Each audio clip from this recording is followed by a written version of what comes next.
Hello guys, magluluto po ako ngayon ng tahong. Ulam po namin. Igigisa ko lang po siya sa luya, sibuyas, tsaka po bawang. Tonight the music seems so loud. I wish that we could lose this crowd.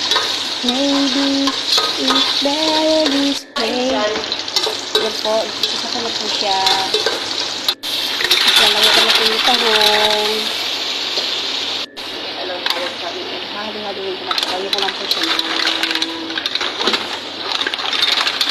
paminta. Tapos, pakukuluan niya.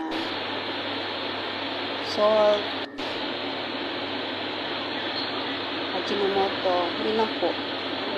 Thanks for watching. Bye-bye. Tara guys, kain na po tayo. Masarap. Sili.